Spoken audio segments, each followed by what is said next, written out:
Okay, so our project was on the negative environmental impact of food production, and we looked at different kinds of food products and compared their carbon dioxide emissions at different stages of food production, from like transportation to packaging and more. This is the cool team behind the project. My name is Fiona Law, and I'm a sophomore at Woodbridge High School in California. I'm Michael, and I'm a freshman at the Gilman School in Baltimore, Maryland. Hi, my name is Nicole, and I'm a senior at Stelly Secondary School in BC, Canada. Hello, my name is Edward, and I'm a freshman at Camas High School, Washington. And I'm instructor of this school group. I'm Prasanga Neupane. Over to you, Nicole. All right, so the data we found talks about CO2 emissions produced by food production. So the main categories that output the CO2 emissions in our data were change, animal feed, like farming, processing, transport, packaging, and retail. And the land use change just refers to like land that's being like altered from its natural state for food production. So since the graph contains like each specific food separately, as you can see, like if we were to create visualizations, they would be like extremely messy and difficult to read.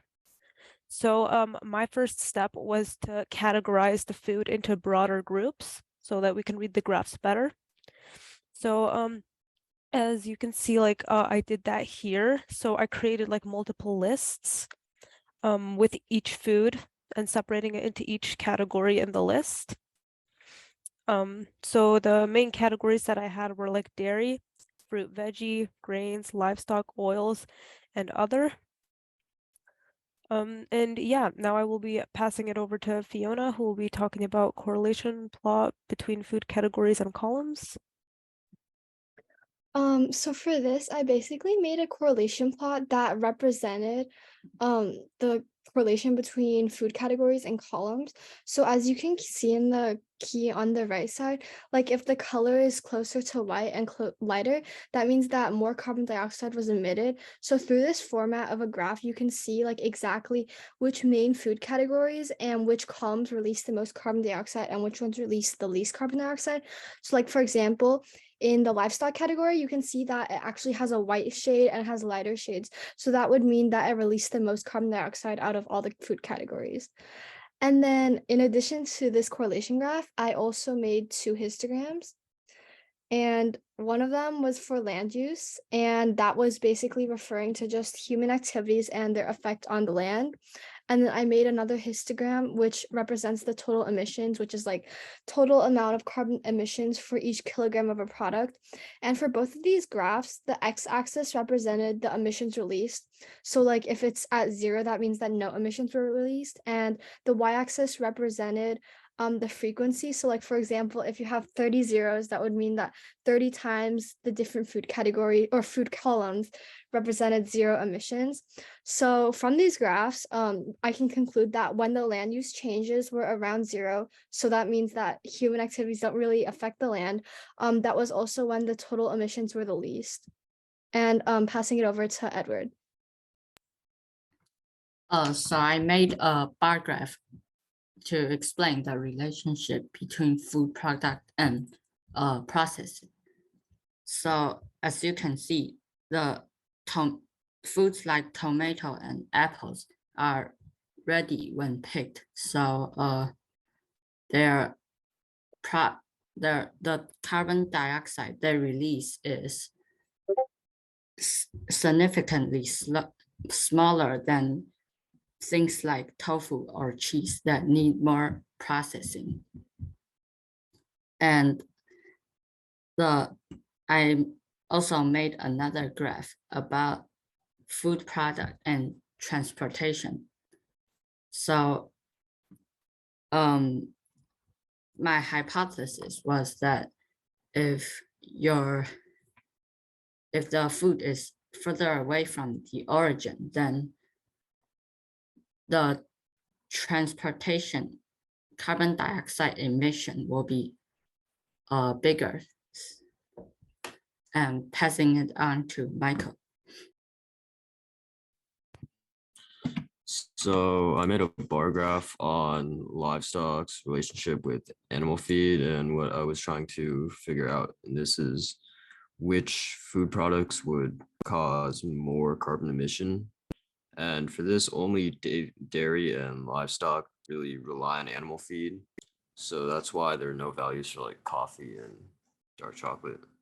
And for this, we found out that based on the bar graph, milk requires the least amount of animal feed in order to be produced.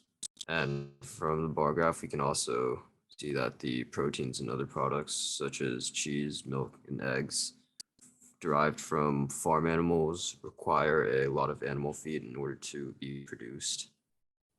And second plot I made was a scatter plot that visualized the effect of food processing on carbon emissions. And with this, I was trying to answer how food processing affected carbon emissions.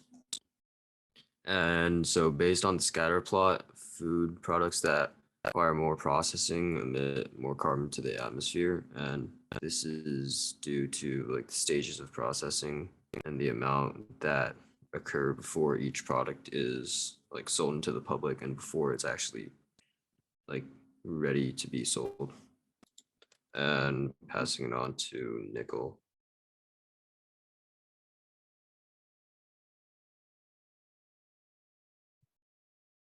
Can you hear me? I think my mic got unplugged.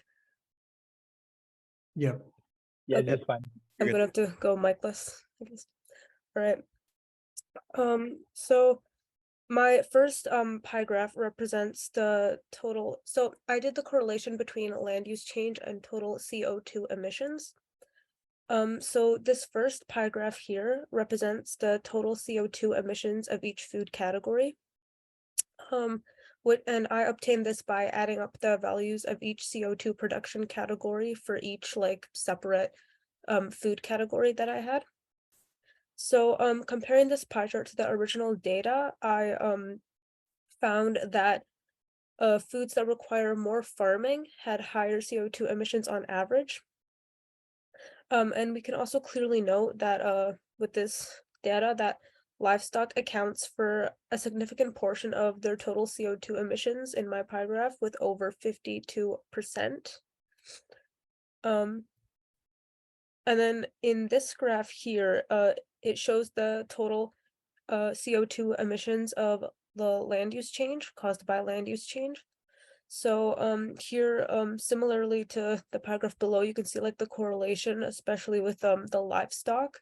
Livestock takes the lead with over 41%, followed by other and oils and dairy, which is the same as this pie chart here. So the order of the categories organized from highest to lowest, they both in both graphs they directly correlate with each other, which shows the significant correlation between the two. So yeah, with our conclusion, the main conclusion that we came up with was that it's clear that in each category that livestock had the highest overall impact on CO2 emissions.